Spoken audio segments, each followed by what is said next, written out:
In a world where most people watch movies and then forget about them, these brave heroes join forces to watch them again and then talk about them. Join them in their epic journey as they go back in time, a decade and beyond, to revisit and break down films from a vast array of genres. Do these movies hold up over time? Are they classics? Find out on Retro Movie Roundtable. Starring your hosts, Brian Fry, Chad Robinson, Dustin Melbardis, Nathan Lutz, and Russell Guest. Coming now to headphones in your ears. Welcome all you lords, ladies, and knights of the Retro Movie Roundtable, where we watch movies and then talk about them. I'm your host, Brian Fry, and joining me today are my friends and co-hosts, Chad Robinson and Dustin Melbrand. How's it going, guys? Going well. It's going so spooky. It's going to be a spooky podcast today. I don't want to jump in and immediately quote a song from Scream 2, but Scream, oh! We're supposed to do that? Oh! I guess we're supposed to. No, behind you! Behind you! Behind you!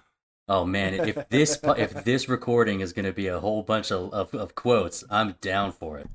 All right, so since it's seasoned vets on today, I think we'll just jump right into it. Let's go with Dustin. What is your favorite horror movie killer? Favorite's a good way of putting it, because I think there's the best, and I think there's the scariest. I'm going to go with, tell me if this counts, because I had to narrow it down. Is the Xenomorph count from Aliens? Is that a horror movie? Yes, Alien. It's definitely a horror movie. Alien, right? I'm sorry. I think if you're killing for real, if you're ending lives, I think it counts. I think the Xenomorph is awesome. I always have. I would not say that Alien is my favorite franchise, but as a killer, love the Xenomorph. I also think I've always thought Chucky was funny in Child's Play until it got way, way, way too campy. But I thought he was funny. Freddy Krueger's funny too. It was hard to narrow down. It comes back. Cult of Chucky goes back to its roots. They got good again after the terrible seed of Chucky. That's good to hear. All right, Chad, what's your favorite? Freddy Krueger, hands down. I mean, I saw that movie way too early in my lifetime, and something that could kill me in my sleep. Yeah, that caused some problems. I am willing to take a hit on this, but I think mine's gotta be Patrick Bateman, American Psycho. I'm okay with that. I love that. I feel like that, some people are like, oh, it's a dark comedy, and I'm like, okay, I see it, but he's also definitely a killer. I don't feel like I ever get to see someone enjoying what they're doing more than Patrick Bateman in American Psycho, and yeah, I feel like that's got to be my favorite. I want to toss a little bonus question in here. What is your favorite horror movie that probably shouldn't have been made? I have a good answer for this, and I think it's because a lot of horror fans are original horror fans. Mm-hmm. My favorite is a remake. I liked the early 2000s Texas Chainsaw Massacre with leading lady Jessica Biel. I know Arlie Ermey plays the sheriff in it. I can't, at the top of my head, think of any other leads in that one, but that's my favorite Texas Chainsaw Massacre, and that's one that I'll rewatch as just a movie. Not if I'm in the headspace of a horror movie. I just think it's great. You have broken my heart right there. I'm sorry. I'm so sorry. Chad, I gotta put you on the spot too, man. What should not have been made? Yeah, I'm probably gonna make another set of people, purist, angry. I love the Snyder Dawn of the Dead. I love it. And the 70s, 80s version, people are attached to that one. It's a completely different tone. It has no interest in social commentary. It is just zombies and killing, and I love it. Okay. And Richard Cheese, man. Yes. Get up, come on, get down with the sickness. I love that Your soundtrack. mother, get up, come on, get down with the sickness. That was my favorite part of that movie, by the way. No, I'm not saying the rest of it's bad. I just Richard Cheese became a thing for me after that movie. I was like, who is this person and why don't I have more of him? So the reason I bring this up is because I had to have one window, one opportunity to bring up 1986's IMDb rating 4.5 stars. Yes, that's right. Troll. Oh, Troll 2 is a disaster, though. One of the worst movies of all time. It wouldn't have happened. It wouldn't have happened if there wasn't a Troll 1. So hats off to Troll 1. Thank you so much for happening, because you gave us, I mean, it gave me so much ammunition in college. Like, I can't tell you how many times we watched Troll. Yes. Anyway, that's the whole reason. The whole prompt for this was setting up me talking about Troll for a second. Is Troll is it possible that Troll and Leprechaun are friends? Yes. I'm only asking because I think that'd be lovely. Yes, there's a Leprechaun 1 got some credibility though. Yeah. Like maybe not Lep in the Hood or Back to the Hood or whatever Lep 2 was. Up in Space Hood. There wasn't. Yes. That was 3. Space I think was 3. Mm-hmm. Oh. So anyway, yeah, Leprechaun went downhill fast. But number 1, Jennifer Aniston was in it. I mean, it had a little credibility. Well, this is dangerous territory because I'm just gonna keep doing this all night. But Troll 2 actually does not feature any trolls, none whatsoever.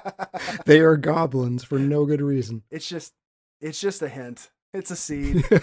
We really need to piggyback on the Trolls franchise. All right, so next round is, what is the last movie you saw, Dustin? After rewatching our movie for today, I remembered that I really like watching movies, and so I went back. So I went back to rewatch another favorite. I don't know if the era counts as quite the same, but I rewatched Friday. I love Friday. Excellent. Bye, Felicia.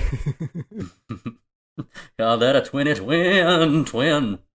I think Bye Felicia is probably one of my top 5 most quoted lines from a movie. Oh wow. I would put the lean over and the damn ahead of Bye Felicia, but Bye Felicia's had a really good resurgence over the last several years. But it's so useful. It's all, I mean, like, it's Bye Felicia, and just I'll toss a couple more out there. Independence Day, I fly, I'm pilot. I say that a lot. I probably will sooner or later get an intervention on that one. Pizza Dude's Got 30 Seconds from Teenage Mutant Ninja Turtles. Yes. Say that a lot. Basically every time I order pizza. I don't know. I'm sure I annoy people with a variety of lines, but anyway. Oh, I'm sure they tell you that it's endearing. Yeah, they lie. Chad, what was the last movie you saw? I mean, we're doing Scream today. I watched the entire Scream franchise.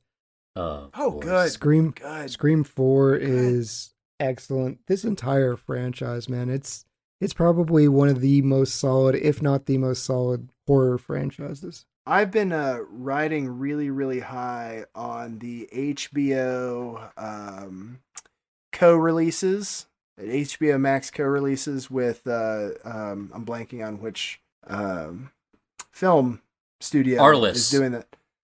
But the last one I watched was the new Angelina Jolie, Nicholas Hoult, Those Who Wish Me Dead. Oh yeah. It's watchable. I know that sounds like a negative, but I mean, there's ups and downs to it. It's not going to win an Oscar, but it's very, very watchable. I would put it maybe second or third on the ones that have started popping out from HBO Max. Really, I enjoyed the Denzel the Little Things the most so far. But yeah, I don't know. I'm kind of digging the idea. I hope it works out in practice so it continues. Yeah, definitely. Especially with theaters shut down right now. I don't want to wait until whatever's released in 2 AMC theaters comes into Redbox or whatever. Yeah, and I also don't want to comment on whether or not it's good or bad for the film industry. I think I've heard some stuff about the idea that the entire paradigm shifted, as if they weren't prepared for it. But I know that some like Hollywood people aren't necessarily happy with the idea of just like HBO releases. But hey, it's entertainment, and we all want it. It's literally home box office. I mean, it is. Come on. It's what it is. What it's in the title. It just has to be fixed by the new Halloween. I do not want to see that outside of theaters. You need some horror movies in theaters. I agree, because most of the really, really funny things we've heard from audience reactions have come from horror movies, and I think that has to continue.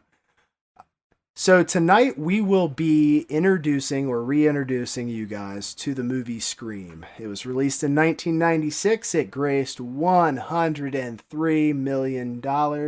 It placed 13th in the box office. It placed ahead of Phenomenon. It placed behind Eraser, which I gotta say, it makes me laugh a little bit. It placed behind Eraser, but I do love that movie too. So props. Eraser was behind it. And but I still love that movie, so all good company. Number one that year was Independence Day, which is funny because I can fly. I am pilot. Welcome to Earth. And Randy Quaid in that movie. It's hard. IMDb rating on this was a 7.3. It starred Neve Campbell, David Arquette, Courtney Cox, Matthew Lillard, Rose McGowan, Skeet, Ulrich, and Drew Barrymore for 5 seconds. It won an MTV award. Best female performance was Neve Campbell. 3 Saturn awards. We also had a critics' Rotten Tomato meter at 79%, and audiences agree at 79%. I'm in complete agreement, maybe even a little higher on this. How do we feel about those statistics, fellas? Dustin? Too low. I am surprised that this would be a C+ movie. I feel as if these people are the critics and the audience alike.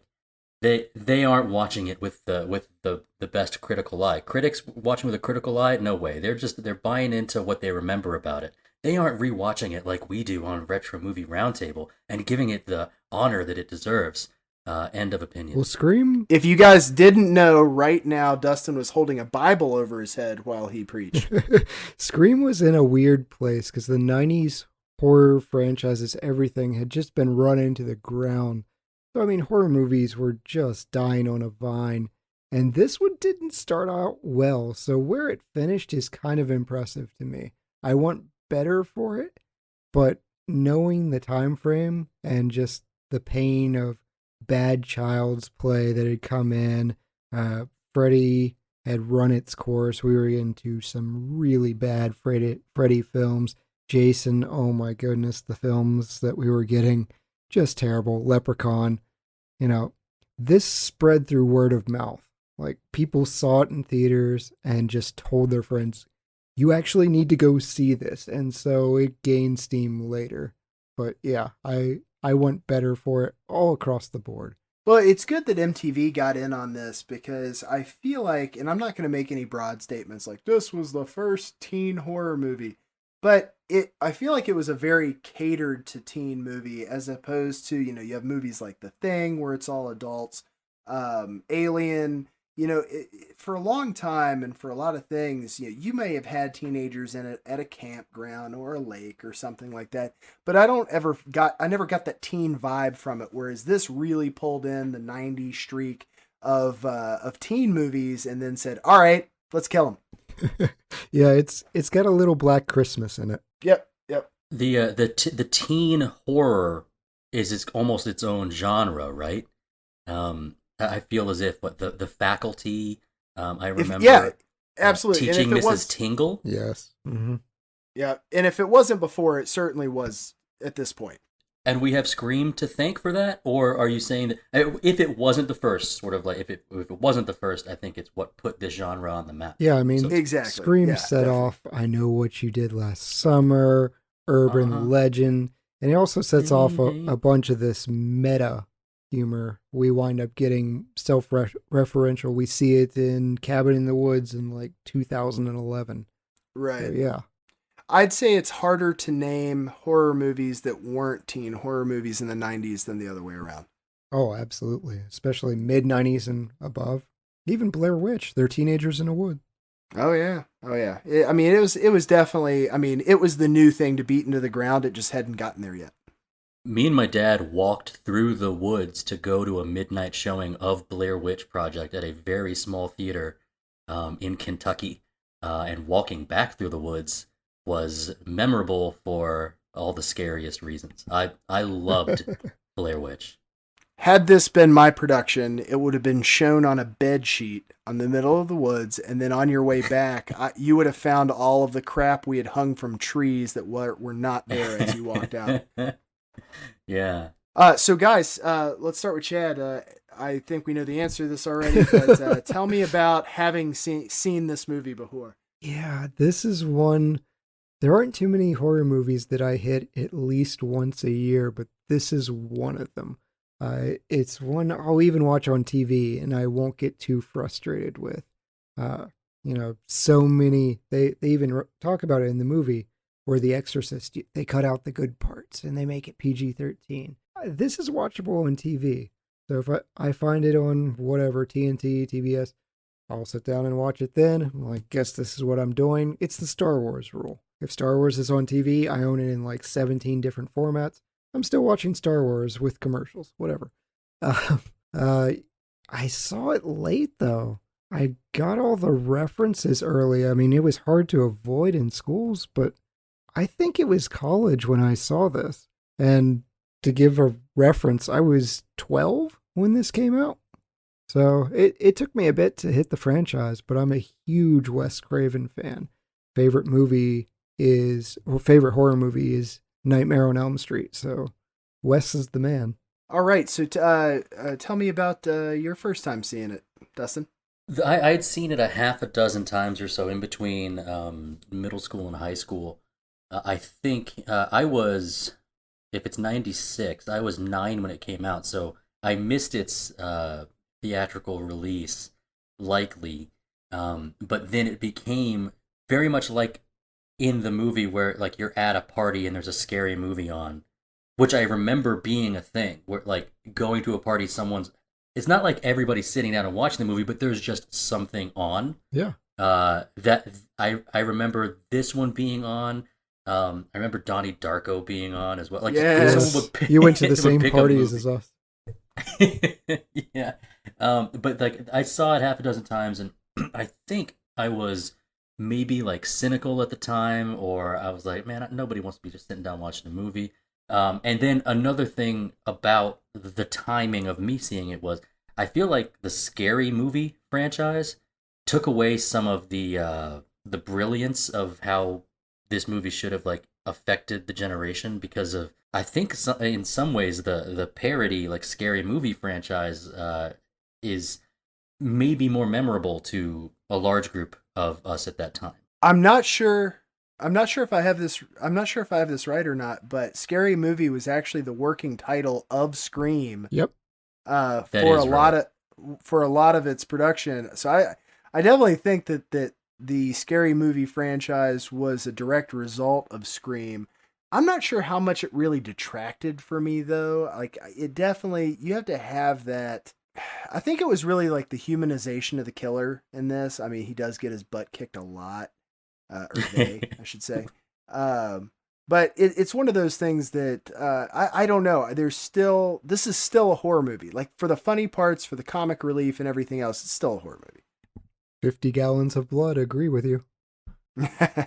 Yeah, I won't say that like I didn't have the I wasn't weighing the cultural impact when I was at that age either.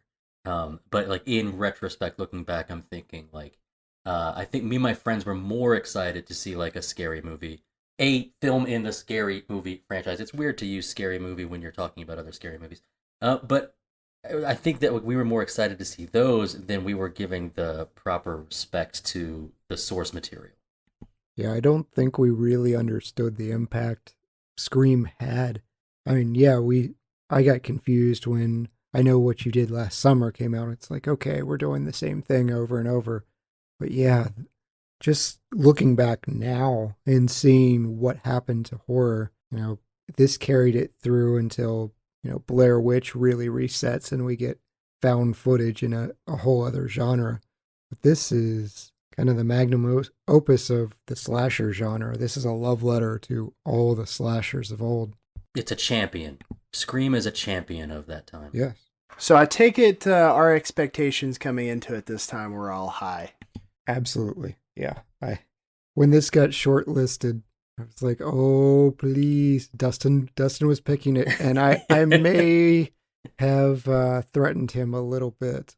So I was like, please pick this. Please pick Scream. Nothing I couldn't recover from that took too long. But yeah, it was. I was happy to revisit this one because I had met so many people, you included, who had this movie on a pedestal, and I don't think I ever really did.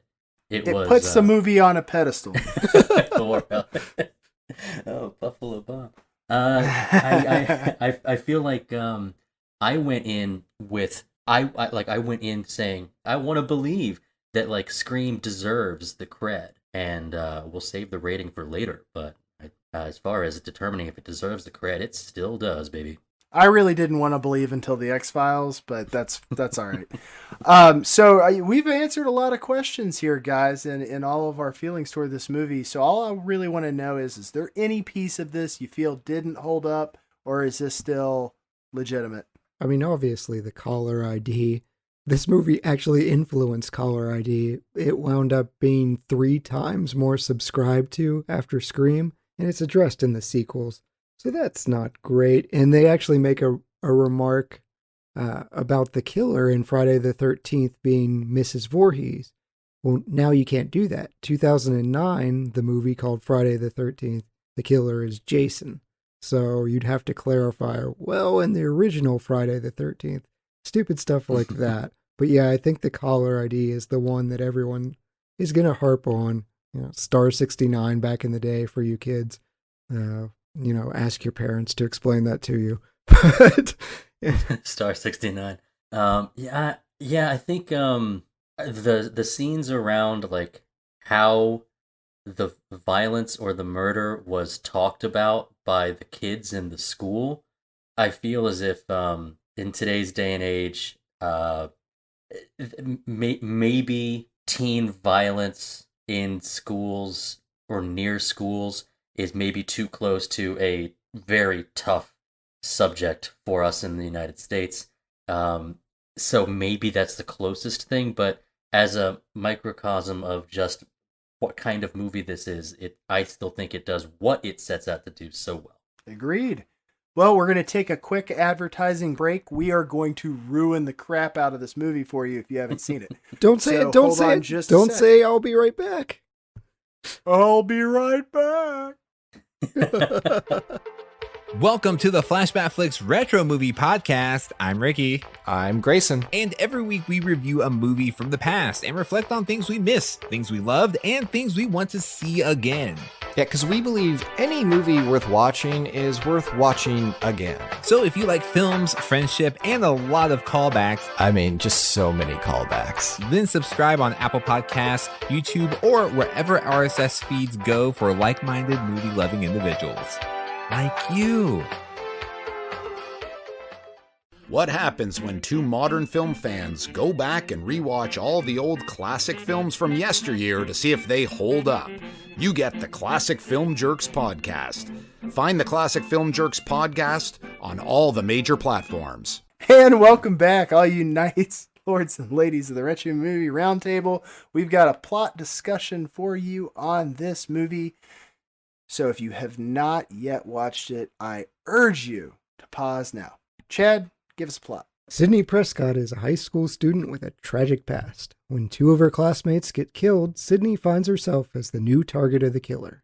This coincides with the anniversary of her mother's tragic murder at the hands of her lover, Cotton Weary, or so we're told. Sydney is attacked by a killer in a mask, but manages to fend them off until her boyfriend, Billy Loomis, name should give that away, arrives. Sydney finds Billy's timing suspicious, and he's taken into questioning by the police. However, Sydney receives another anonymous phone call while Billy's at the station. Her father goes missing, and the police begin to suspect he's the killer. Sydney's principal is killed, and her school is closed. Her friends Stu Mocker, Tatum Riley, Randy Meeks, and Billy all throw a big party to celebrate the closure. Kind of messed up, but fine. Skeezy reporter named Gail Weathers, who's trying to exonerate Cotton Weary, also attends the party uninvited. Tatum's brother Dewey Riley is assigned to guard the party, but unfortunately he's more like Barney Fife as a cop than Magnum P.I. His sister Tatum, she's cornered by the killer in a garage, and she is killed in absolutely fantastic fashion by a really strong garage door opener. Sydney and Billy reconcile, and then they have sex, as teenagers do. That opens her up to the possibility of being murdered, though, according to her friend Randy's rules of horror. Gail's cameraman is killed, Dewey is stabbed, and Randy is shot. Not a great party. It's revealed that Billy and Stu are actually both the killers known as Ghostface. Billy seeks revenge for Sidney's mother breaking up his parents' marriage through her affairs, and Stu's just too sensitive, man. He's easily peer pressured. The pair reveal they are the ones that killed Sidney's mother. Sidney fights back, killing Stu with a TV and shooting Billy in the head. Sidney, Randy, and Dewey survive the night of terror, and Gail gets her news story. I'm feeling a little woozy here, man. I love Stu. Oh, totally. It is, yeah, it's a thing. So, guys, how do we feel about the cast of this movie? I mean, I did a brief rundown earlier. Is there any high points, low points? What do you want to talk about? I mean, we have to start with Drew Barrymore. And I love the fact that Drew Barrymore, like horror, you go and you get unknowns. You do it cheaply. That's what you do. And Drew Barrymore, through some happenstance, wound up with this script and went to the studio and said, put me in this movie, which is insane because she was a high-level actress. Her name was going to be attached. She was going to play Sidney. Scheduling didn't work out. So, yeah, her name helps you get everybody else. You get Neve Campbell from Party of Five. You get Courteney Cox off of Friends, who was just desperate to not be Monica Geller. She's like, just cast me as this awful, awful woman and let me be awful to everyone on screen.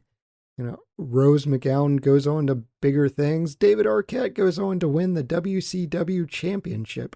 So there you go. That's his accomplishment. I love the cast, and you know, right down to Matthew Lillard.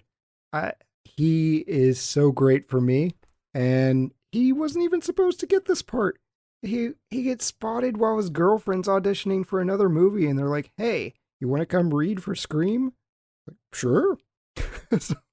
So it's just serendipity all over the place for this cast. I do love me some Matthew Lillard. He is one of my favorite actors, and he's one of those people I get excited when I still see him and stuff, and I'm like, yes, this guy.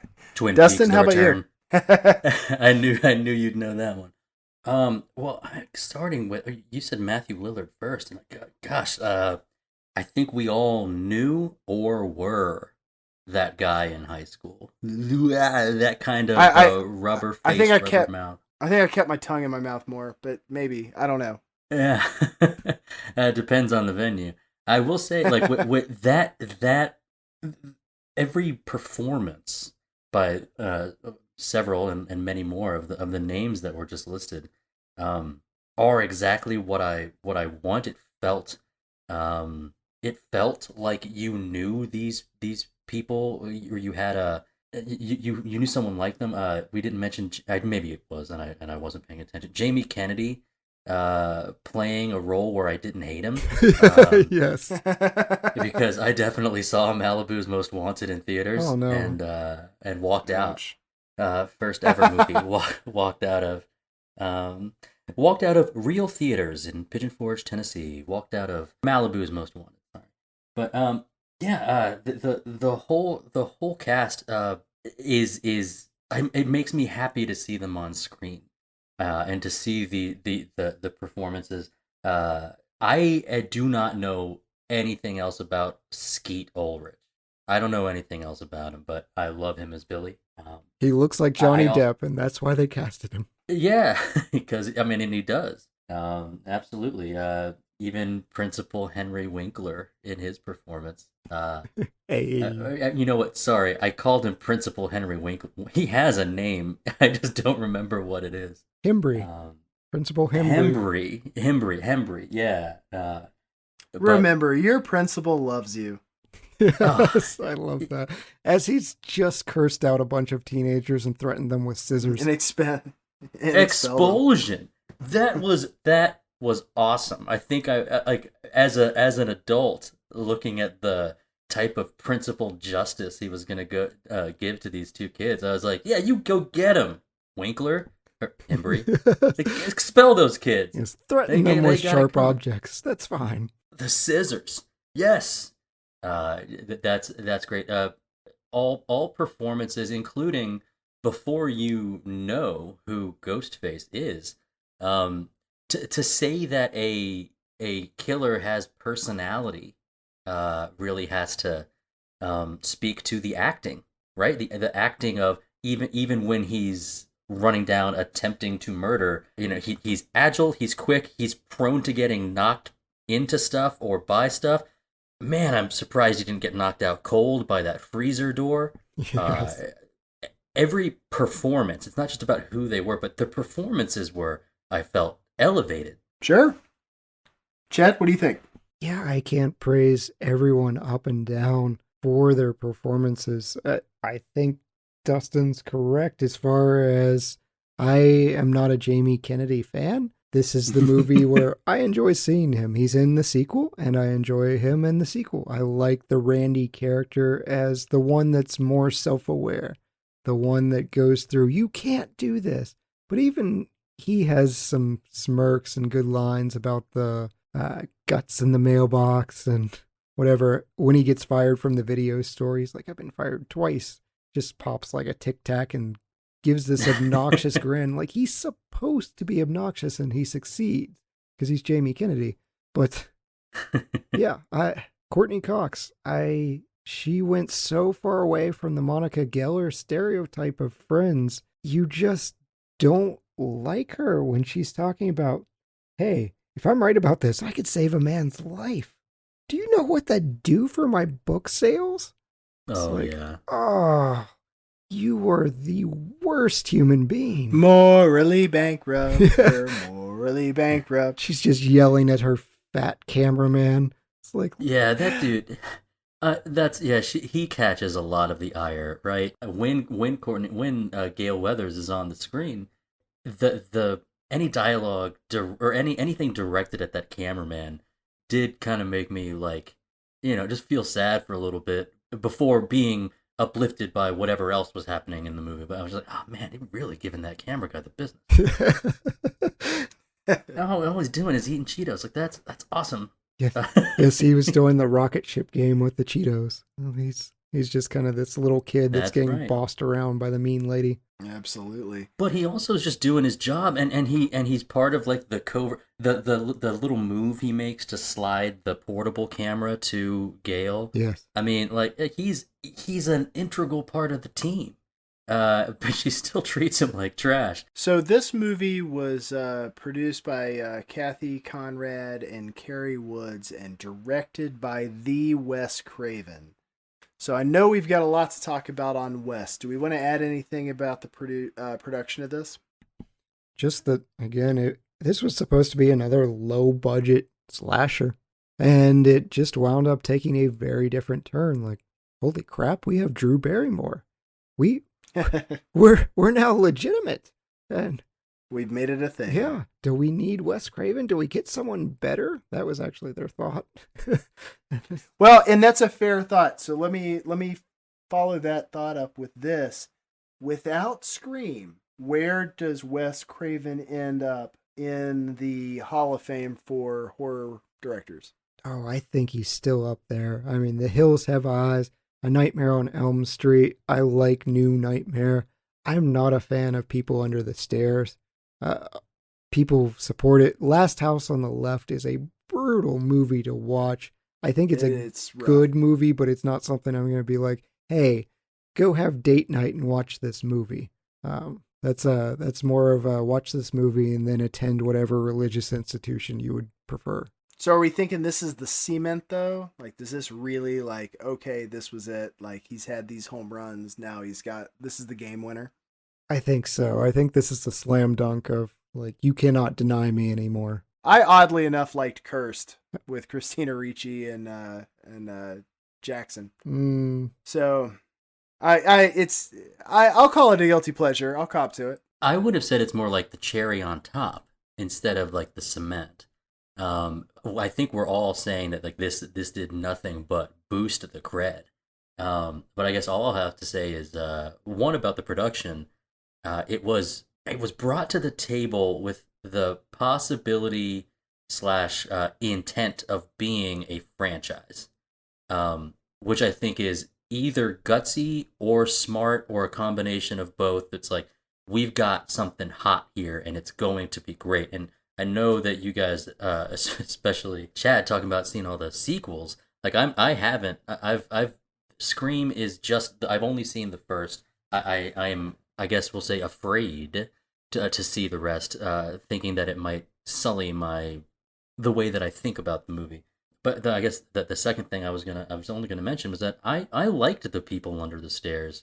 It legitimately scared me when I was young. So that's another one that, like, when you said it has its following or has its people, I'm one of those. Oh yeah, I just got to it way too late. I saw it as an adult. I was in my 20s. And so, yeah, I get it. Every kid is terrified of their spooky basement. And if you get to that young, yep, that is going to do it to you. But he learns from New Nightmare. And I don't know if any of you have seen New Nightmare, but it's very meta. He didn't write, and they actually take a shot. I love this shot at Nightmare on Elm Street franchise when they say, seen the first one and the rest suck. Because Craven didn't have anything to do with 2 through 6. So that's him taking a shot at everybody else messing with his franchise. Although he did write for 3. And Dream Warriors is actually pretty good. But New Nightmare was a movie within a movie. They were shooting, and it had Heather Langenkamp, who was Nancy in the first one. She was playing herself, getting attacked by Freddy. So it was very nuanced, and then Scream just takes it to another level as far as the meta. Because now, they were aware of their own horror movie, but now there are rules in Scream, and we've got the Halloween references. My goodness, if you go through all the homages to other movies on this, obviously starts with it When a Stranger Calls, but we could go down to the Howling. And I wanted to ask this based on what I just heard was the meta. This was something that I had to, during my first several watches of this movie in middle school and high school, it wasn't something that I think I recognized. But without the meta, I think the movie's still really good without it. I think it's part of what makes it great. Tell me if I'm wrong here. Maybe I was just trying to parcel out which things I liked, but I thought the meta was awesome, and it's truly unique, at least at the time. And in rewatching it, it's delightful. But even without it, just the actual mystery of who the killer is, and the actual slasherish part of it. I think even without the meta, it would stand up as still a great movie. Am I wrong? Do you guys agree with me there? I think you're right. It was still nuanced enough, so we don't have very many movies. Nothing really comes to mind that hit big, where we've got 2 killers working simultaneously. A lot of times it'll be a misdirection, but this gives you enough nuance, and okay, now it's Billy and Stu. They're working together to do this. You kind of take a look at Skeet Ulrich, and you're like, yeah, there's something shady about this kid. Like, you're probably the killer. And they move you off of it. I thought they did a good job with the boots.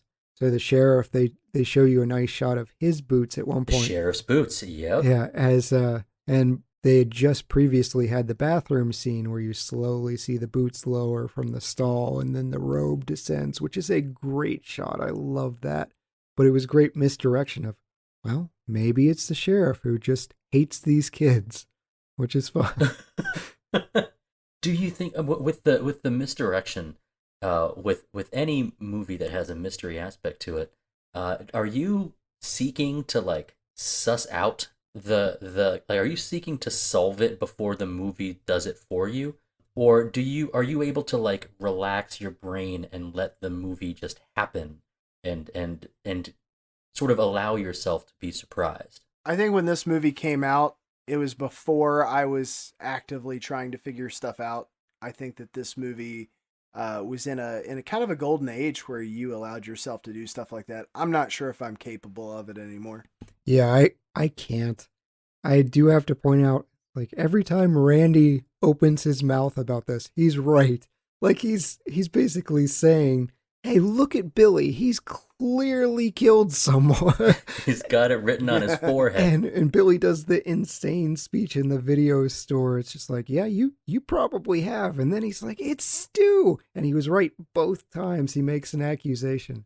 But yeah, I don't, even when I'm guessing, I was never going to guess two people. So Scream surprised me. I've seen a lot of horror movies, and Scream was just one that, hey, they give you something I wasn't expecting, and I like that. I do kind of like Billy's speech initially of, it's a lot scarier without a motive. And I was like, yes, it is. And he's like, but I'm immediately going to give you a motive. I'm like, no.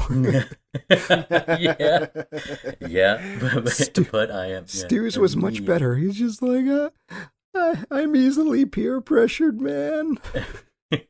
I'm sensitive. So, we've already kind of talked about, the vibe of this movie a little bit, but let's really go into the atmosphere a little bit. Woodsboro definitely gives you an isolated feeling while still giving you that small town charm. It's clearly somewhere in California, but it's like a little bit more rural, I suppose. But you get great shots of the school, but also Sydney's house, they show you those woods. So it's like, okay, you don't have a lot of neighbors that you can just run to. They do make a great Halloween reference of run to the McKinseys during Drew Barrymore's death scene.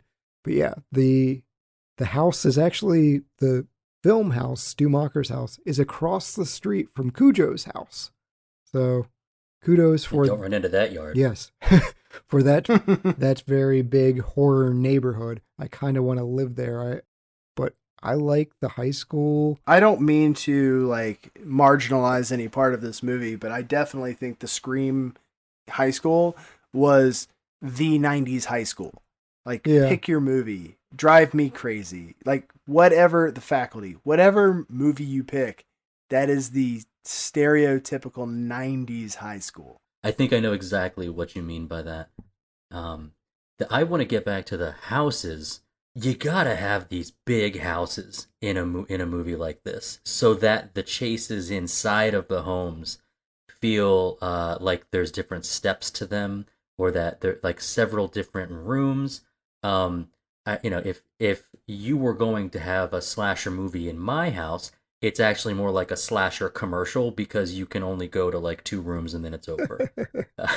So having these big farmhouses out in the middle of nowhere, these houses are so gigantic, and that's what makes the experience of the thrill and the chase and the camera work between the rooms so fun and jarring.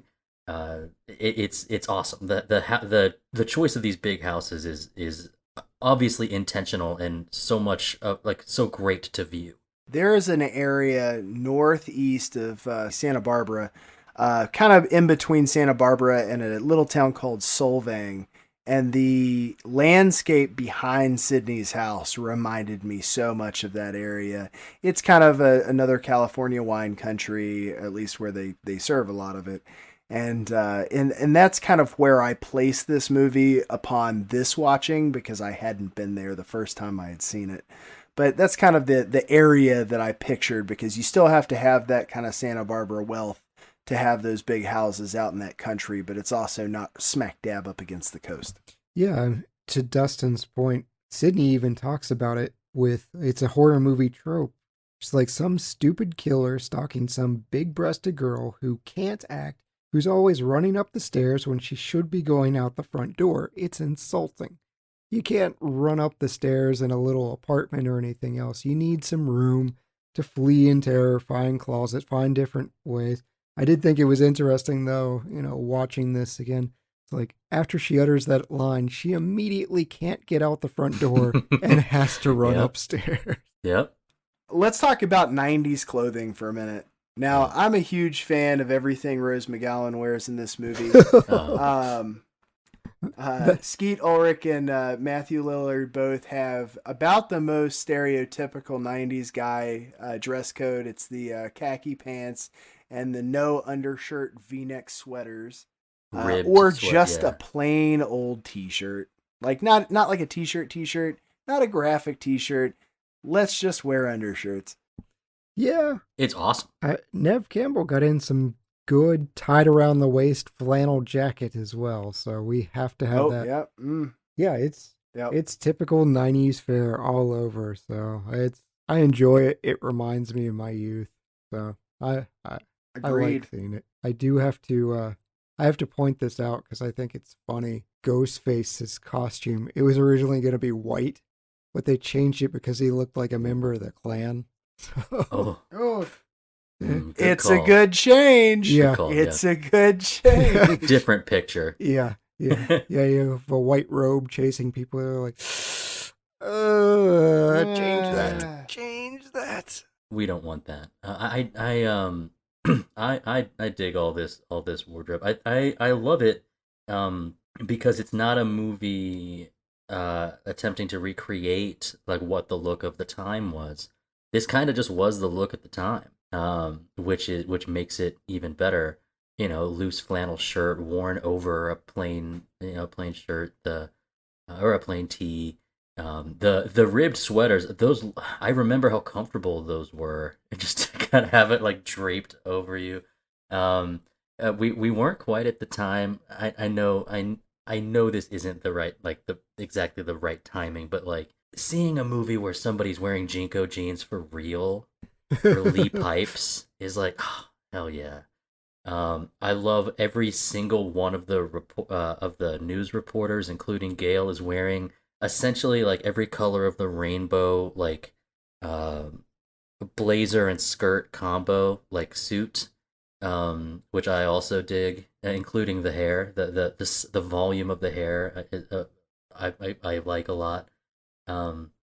Just it is something that like I remember this, and I didn't think I'd be discussing like 90s fashion as like I remember that and like looking back on it fondly, but here I am. Well, back when my waist was 10 inches smaller, I was also a proud owner of Jinko jeans. So as someone who now tries to fit his body into slimmer models of denim wear, I miss it. I'll go out there and say I miss it. Cargo pants were so practical, and they've gone away. Carry everything. Someone decided to make them not fashionable. Like I feel like they have been targeting men toward purses. You know, they just want to eliminate like all of our storage space, and I don't appreciate it.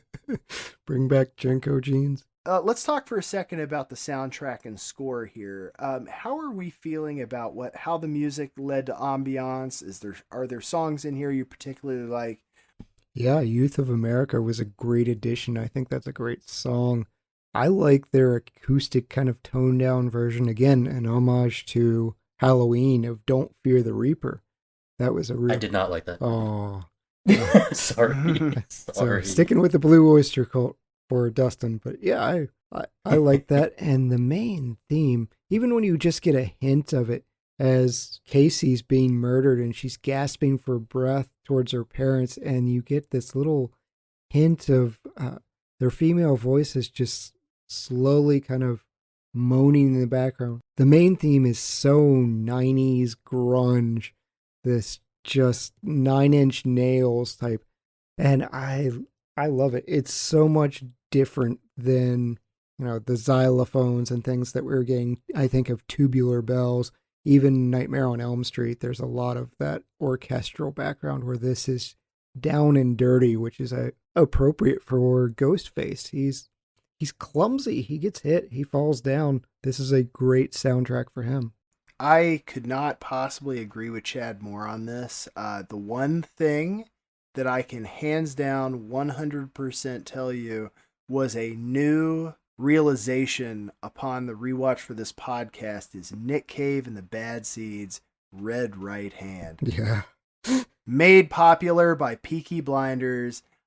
I was like, oh man, I didn't even know that was in this movie. And I didn't. I mean, it just wasn't something I was paying attention to at the time.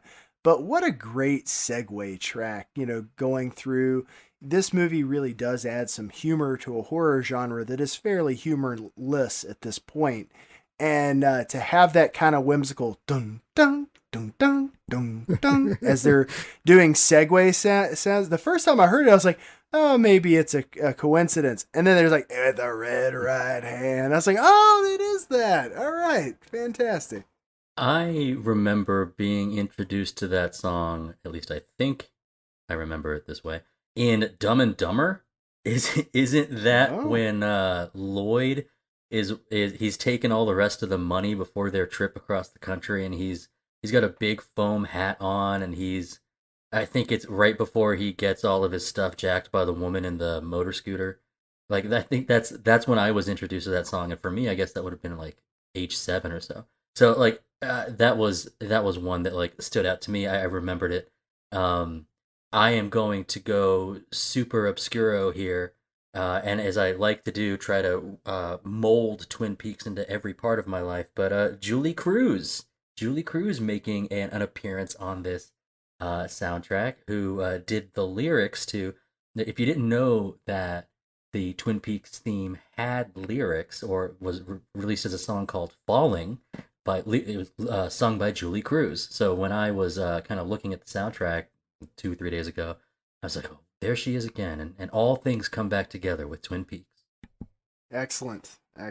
Yeah, and I think it's worth mentioning that even though it's not so much soundtrack, but Roger Jackson's voice for Ghostface, that was a placeholder. Like, it wasn't supposed to stay there. Way. And Wes Craven was like, this is irreplaceable. He's doing a great job. And I love how his voice starts off mellow, almost seductive. What's your favorite? And then he's like, I want to see what it's like on your insides. And it's just this quick intensity, this 180-degree turn. I love it. Hang up on me again. Oh, yeah. Oh, don't you hang up on me. Oh, man. I can't believe it was a placeholder. Yeah. You've hit me like 5 or 6 different facts that I didn't know, which I always love about this podcast, but I did not know it was a placeholder. It seems perfect. Oh, there was a lot. I wish I had been the inventor of the Ghostface mask. Father Death. Well, that's another one. I just made this, this mask, and I thought it was kind of creepy, and then Wes Craven's like, it's perfect. And I'm like, I'm going to rule the world. Well, as we know, the name Weinstein isn't exactly synonymous with great choices here. So they hated that mask. And they just said, this is silly, this is stupid, it's not scary at all. And Wes Craven said, here's what we have with Drew Barrymore. Here's the scene with Casey. And as soon as they saw the mask and like pulling through the glass, they go, all right, we get it. Yep. So yeah. I'll allow it. Yeah. Yeah. Wes is the man for saving a lot of things here. He really fought for this movie, and they almost fired him. There's definitely a variety of different ways that you can be great at your job.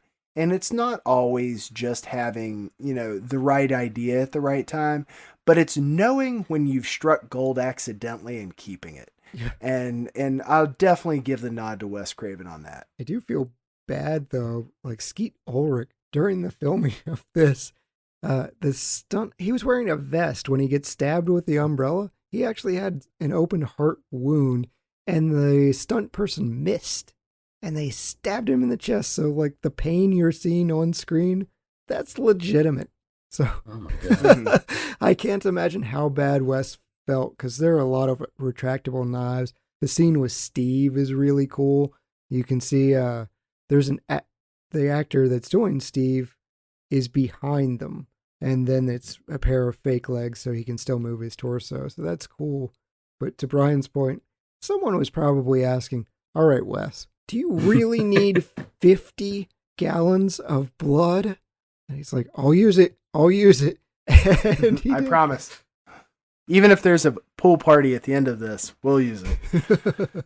Makes you think about how dangerous the Penguin is with his use of umbrellas. Yeah. Yeah. It's good enough to miss a bulletproof vest and injure Skeet Ulrich. I don't know what that is on a danger scale, but you can definitely injure Skeet Ulrich. Would that be the first Skeet? Oh, God. Oh, we're not cutting that. All right, guys, let's hand out some superlatives. It's the best part of the show, in my opinion. I hope it's yours as well. Can you start me off with an MVP, Chad? I'm going with Drew Barrymore. I was really tempted for Wes Craven, but she is the one that approached the studio. Her scene without the opening Casey scene, man, it's a different movie. And the fact that Wes Craven is sitting there telling her terrible stories about animal abuse so she cries for real is just, oh my God, that's kind of hilarious. But yeah, her name attracts everybody else to this cast, and she did a wonderful job. So props to Drew Barrymore. Oh, I thought Wes Craven was saying Fry's first Skeet joke, which was making her so upset. That could have been too. That makes me cry. Okay, so for me, I upon revisiting, I was charmed, and I was trying to decide who stands out as MVP. And for me, it's Kevin Williamson. It's the person who pitched it. It's the writer. Excellent. And I the confidence of pitching what this was. I know it was under that working title, Scary Movie. It was pitched as a franchise. We've got something here. We caught this in a bottle, and it's gonna be great. And we know that it's got a lasting impression. And I think the hardest thing for me to ever do is to give the right amount of credit to the director. And we're dealing with Wes Craven here, so you have to. But anytime that I can give it to the screenwriter, I'm going to. So for me, it's Kevin Williamson. They had so many nice little touches. You're right on the writers. Dewey, when he's right beside Sheriff Burke is smoking and he's looking very manly, and Dewey's contrasted with a pink ice cream cone and he's just licking it. And just little touches like that, I really appreciate. That's a great call. It's a good. So Dustin, yeah, go ahead. Were you Holly Marie Combs charmed, Alyssa Milano charmed, Rose McGowan charmed, or Shannon Doherty charmed? Alyssa Milano all the way. Still am. Have not been released from that spell, brother. Yeah, I'm glad you called that because I was thinking the same thing, Fry. and I was kind of waiting for who's going to be the one to pounce on that. All right. Well, those are some excellent MVPs. Mine personally was Neve Campbell, and I went a little differently on this one because I remember seeing this originally and thinking she kind of kept up this very, very earnest and real vulnerability pretty much throughout the whole movie. And it's not an easy thing to act. And when I think of like the entire filming of a whole movie into becoming, a strong, the fighter at the end, like I just felt like she did a really, really good job keeping up that same level of vulnerability throughout the film. So I went with Neve on this one. Yeah, you look at the other actresses that auditioned for this, like if Melissa Joan Hart got this part, I'm not buying that she could fight back like Neve Campbell did. That takes a specific type of character, you're right, of the vulnerability with Billy, but also fight back when she has that moment of about to be stabbed by Ghostface. You just see this sudden determination when she kicks him off of her. Yeah, she's awesome. I think what you're looking for is it takes a brunette. Yes. So let's go with a best supporting actor or actress, Dustin. I feel like because I'm going first, I might beat one of you two to this punch, but it's Lillard. It's Matthew Lillard as Stu. Yes, it is.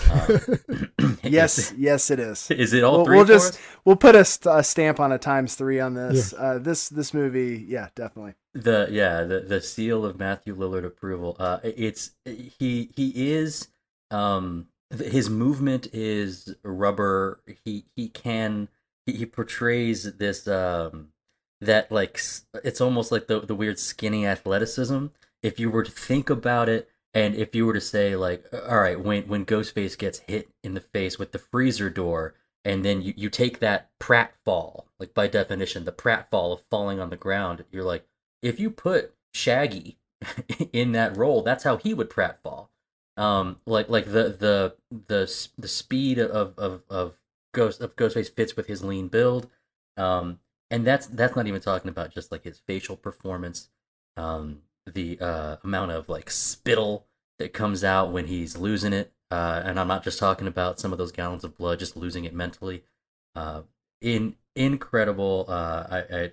I'm already a Lillard fan, but this was worthy of a standing ovation. Well done. Yeah, he's one of my absolute favorites in all of horror. And he's so proud of himself. You're right, the facial expressions. Even when he does something stupid like liver alone. Get it? Just the pride in his face from this stupid pun.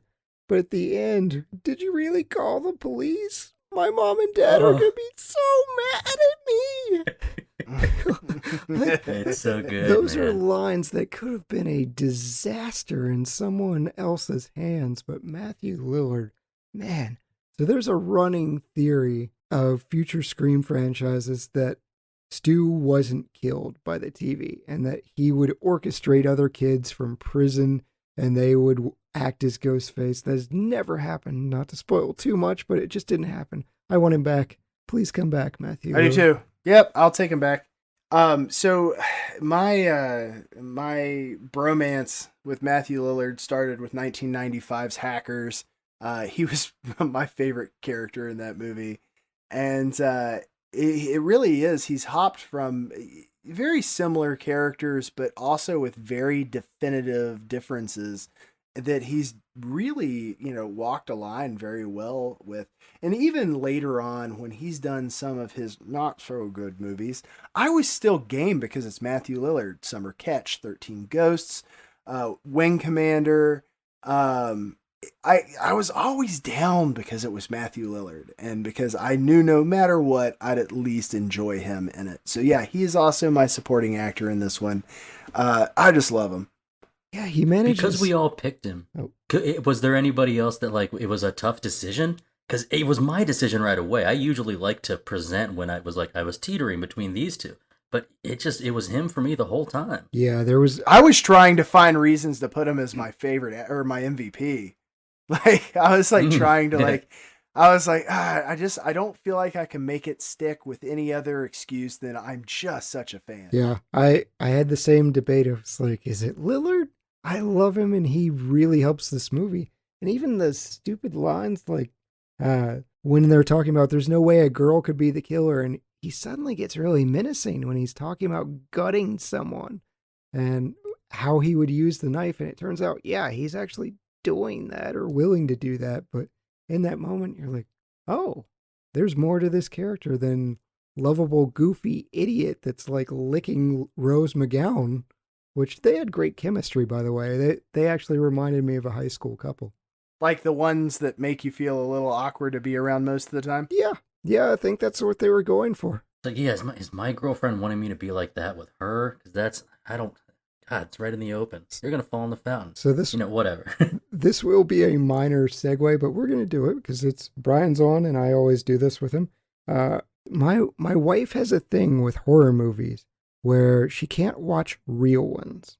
She's fine with things that cannot physically happen, but real ones like Scream, bad idea. We watched this together. She'd never seen it, and this was a couple years back. She woke me up screaming in the middle of the night. Like, she just seemed annoyed when the movie was over, but in the middle of the night started screaming. So one more endorsement for Scream. If realistic movies get to you, got to my wife. My wife goes a different direction with this. She's okay with Stab. She's okay with really more or less quote unquote real. The Ring messed her up so bad on ghosts and like overly supernatural things that to this point, the two things that are absolute no-nos in my household is no super duper creepy ghosts, and heaven help you if you ever show me anything with a girl with dripping wet hair. Yeah. The Grudge is off the board. Now I brought Evil Dead. I was like, oh man, I love Evil Dead. And I was like, oh, it's not Ghost. It's not Ghost. It's not Ghost. Luckily, a friend of mine at work talked me into going to see it after work one day. And I was like, Jess, do you mind? She was like, nah, it's cool. I went to see it. I left that movie theater with this look on my face. And he goes, oh, did that mess you up? And I was like, no, my wife would have murdered me in the theater for that. Like, I dodged a bullet so much by seeing that early without her. And I went home and she was like, oh, how was it? And I was like, you would have killed me. And she goes, dripping hair? I was like, the whole movie. Yeah. The whole movie was chicks with dripping wet hair. And she was like, yeah, I would have killed you. And I was like, yeah, I know. That might be the goriest remake I've ever seen in my life. It was pretty brutal. I would have been in so much trouble, guys. You have no idea. I may not even be here today. I almost brought this up earlier, but about The Ring, which I love and is top 10, it's great. Top 10 so for me. Great. Top 10 horror at least. My friend and his little brother went to go see The Ring, and they shared a room. And sometime in between them going to see the movie and coming back, his mom or dad or someone had cleaned their room for them. And during cleaning their room for them, they knocked the cable into the wall, out of the wall. Nice. So when they went to turn their TV on that night, they had the static, and it freaked them out. Oh, that's terrific. An incredible story, not my own story, but I loved that he shared it with me. I'm like, how? You can't plan it any better. Unless you're turning somebody's house completely upside down. It is perfect. That's good. All right. Hidden gem. First of all, on Sydney's wall is a picture of the Indigo Girls, which I don't think she would have been listening to. I also do not like the Indigo Girls. I like what they stand for, but second gem was there's a sound. There's a really awesome sound when Ghostface is killing, or it might be like at the moment of like a blade plunging into a chest or slashing. And the sound is like a high-pitched whir or whine that I said, I've heard this before. Like upon rewatching, I said, I've heard that sound before. And it is the same like sudden dissonance. It's like a dissonant wail or high-pitched like scraping sound that happens anytime that the Winter Soldier shows up in Captain America the Winter Soldier. It's meant to be like jarring to you. It is a surprise when you see this super soldier about to like, wreak havoc. It's almost exactly the same sound. And I had always kind of praised that sound design in that movie, and I was like, I should have looked 15 to 20 years earlier to Scream for that sound. So I have Scream to thank for that sound. Excellent. My hidden gem for this one is going to be Red Right Hand. I was so just happy to hear that song, and I was like, oh, I don't remember that at all from my first listen. I didn't appreciate it at the time. Definitely appreciated my second run through. Very nice. Chet? I'm going with the man himself, Wes Craven. He is the janitor that's called out by the principal. He says, hey, Freddy. And he's wearing Freddy's sweater and his hat, cleaning the floors. He's a little grouchy. But I'm going to fit in a second. I'm going to be indulgent here. There's a girl who plays the cheerleader in a bathroom. Her name is Leonora Scelfo. She's in next to nothing else, like 3 movies to her credit. Every time I watch this movie, I'm impressed by her performance. She does such a great job of doing that annoying teenage girl kind of sing-song mimic voice while playing with her hair, but she's talking about some super screwed up stuff. She's like, Sydney's mother just slept around and she just snapped and she had to kill someone, and she's twirling her hair and doing the ditzy cheerleader routine. She impresses me. Did you have any trouble or notice at all that she got out of the bathroom after taking a dump and stuck her finger in her mouth without washing? I did not. Yeah, that bothered. That's all I could stare at. I just assumed it was a girl thing where, they're just accompanying each other and there's no actual things. I think what Chad was saying is not that he didn't notice that it happened. He just didn't think it was wrong. Well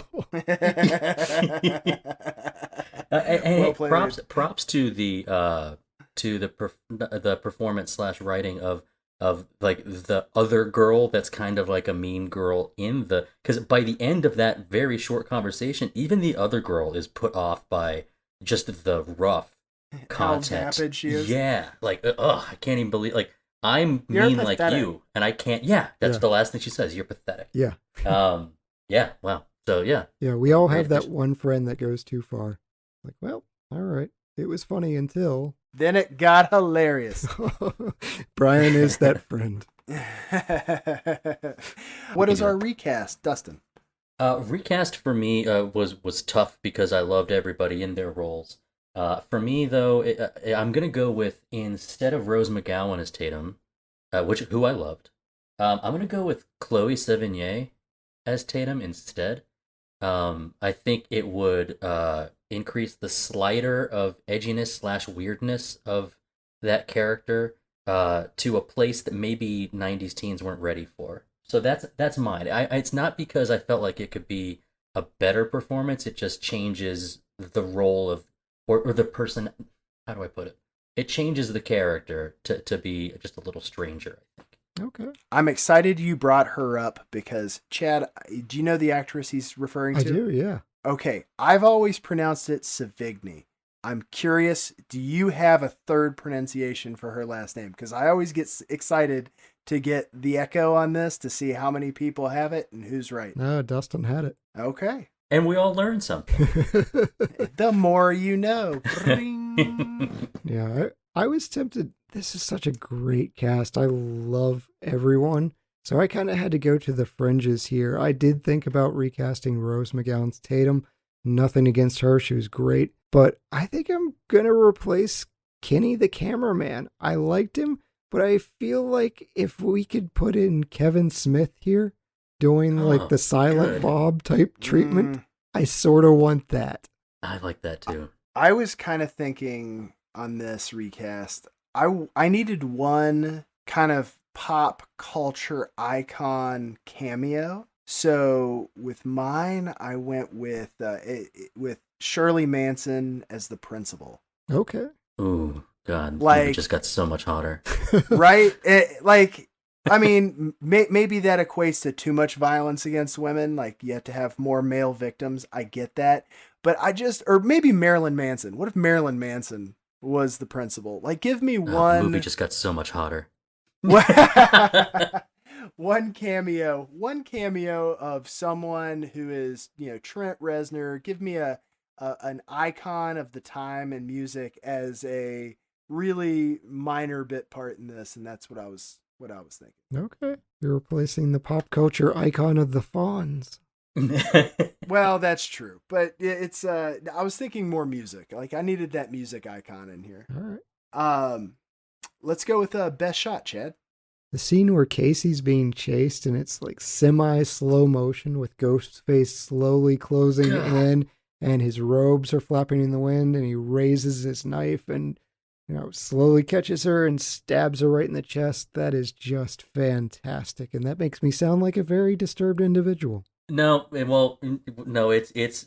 it's accurate because it's a great scene and or a great shot, and it's mine too. It's exactly the one. All right. That's exactly the one. I will say, Ghostface tries to get through blockades, Yes. and so every time you see him flailing through a slightly open door, is he's not sitting there and thinking silently about how he's going to get through that door, or he's not like brooding somewhere off screen.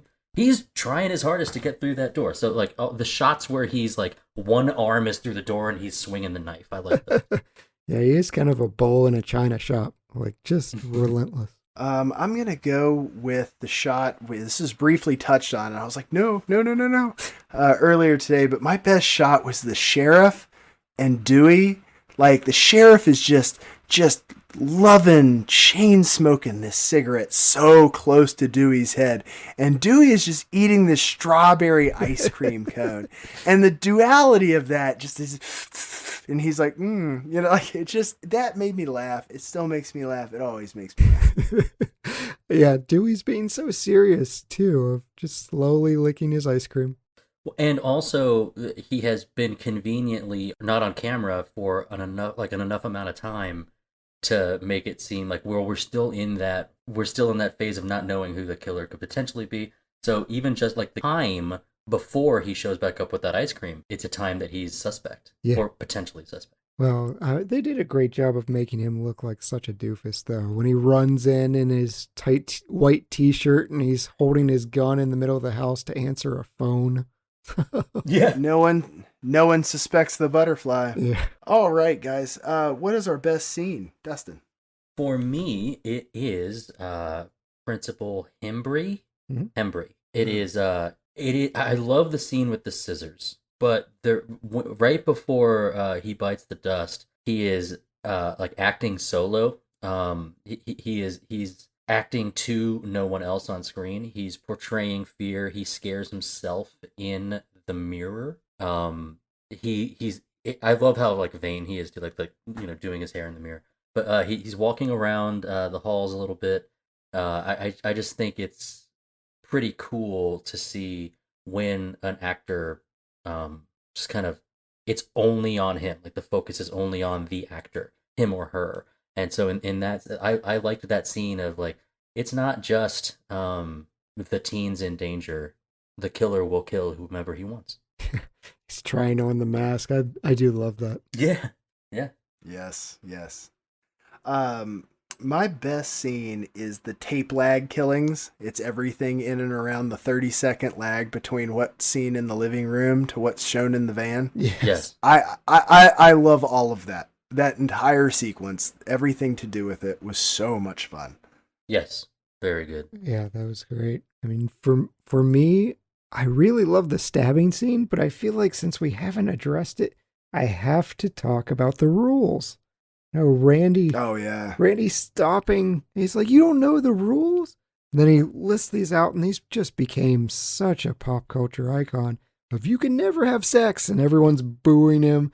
You can never drink or do drugs. And then there's a lot more booing as he's raising his beer. And he ends with, never, ever, under any circumstance, say, you'll be right back. And then Stu immediately is like, you want me to go grab a beer? You want one? Sure. Don't say I'll be right back. Yeah, he mummy walks. He sticks his arms out and mummy walks out back. He does that a couple times in the movie. I love that. I don't know why he decided to do that. I love it. I would love to find out that was impromptu. I'm sure it was scripted, but in case it was impromptu, that was just genius. Oh, in my headcanon, he just decided to backwards Frankenstein out of every door he could and see how many he could get in the shot. I'm so happy that you at first called it mummying and then switched to reverse Frankenstein because I almost interrupted you to say, don't you mean reverse Frankenstein? So that's what I think. That's what I thought it was. So yeah, we're on the same page again. Right on. Do we have any wardrobe makeup moments that we want to toss out there for the people? I actually do. So the scene Dustin was talking about, Principal Hembry opens his closet for just a little bit. You see the black leather Fonzie jacket hanging in the closet. Hell yeah. And I'm just like, what a great touch that is. Like, you didn't have to do that. I appreciate it. Excellent. For me, it's Billy's ribbed white tee because I wore ribbed t-shirts when I was in high school. So that's the one for me. Not V-neck. I didn't get turned on to V-necks until college. But yeah, I went to the Belk department store and bought me some ribbed tees. Nice. Did you wear them for your pleasure? What's your change one thing, Chad?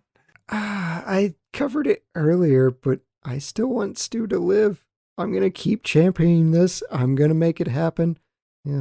Scream 5 people. I don't care if you're in mid-production. If Stu's not in it, go change it. I got to tell you, I'd never heard hearsay of this. I love the idea. I love what it could do. And right now I'm looking at my change one thing and I'm thinking, but I want that more. Yeah. So I'm in a piggyback, man. I would have liked my change one thing is I would have liked kind of more of an ending, like post where it actually ends, to kind of set it up for Scream 2. But that just seems so trite compared to the idea of having Stu back in another Scream movie. Well, I can't talk about the other Scream movies because I have walled myself off from them. But I am aware that Liev Schreiber does as Cotton Weary. I noticed him right away, by the way, because I don't watch a lot of TV, but I did watch that Ray Donovan show. I really liked Liev Schreiber. Oh yeah. And so the movie does in this movie, is there a good resolution to that? Because we do know that he didn't do it. Yeah, he's exonerated.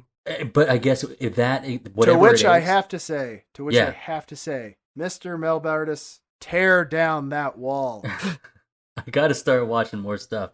Now I just rewatched the same things from a long time ago. I'm great for this podcast. You guys are watching new movies. I haven't seen a new movie in years. You asked me my very first guest appearance was for 2011. I was like, yeah, I've seen some new movies. Yeah, but if I guess more with Liev is all I would have said to change one thing. Okay. Very good. Yeah, that was Gail's whole thing, like why she shows Yes. up. Like, I'm going to exonerate Cotton. All right, guys. Best quote, Chad.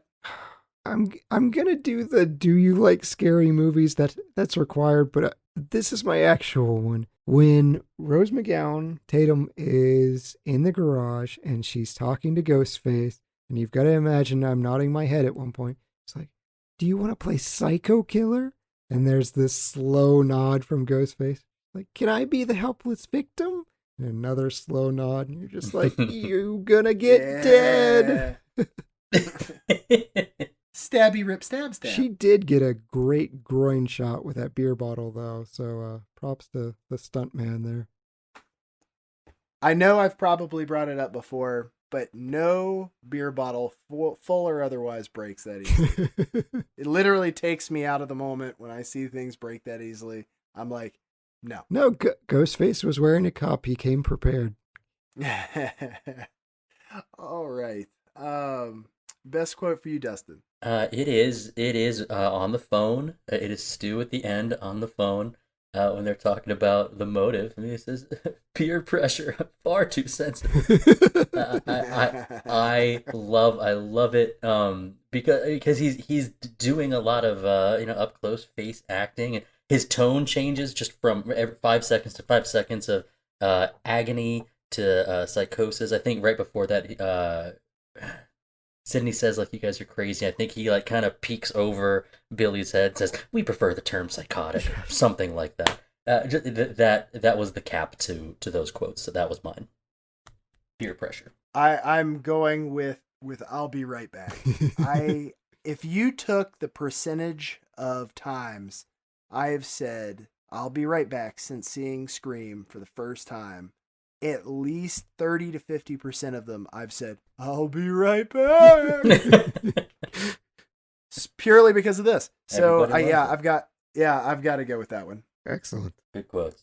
A lot of great quotes in this one. Oh, so many. All right, guys, on a scale of 0.5 to 5, totally against that. On a scale of 0 to 5, 0 being the worst and 5 being the best, in half-star increments, what do you rate this movie, Chad? I feel like I've tipped my hat, but yeah, it's 5 stars. I cannot begin to stress the importance of Scream to our younger listeners. Man, this movie is not only important, but it's great.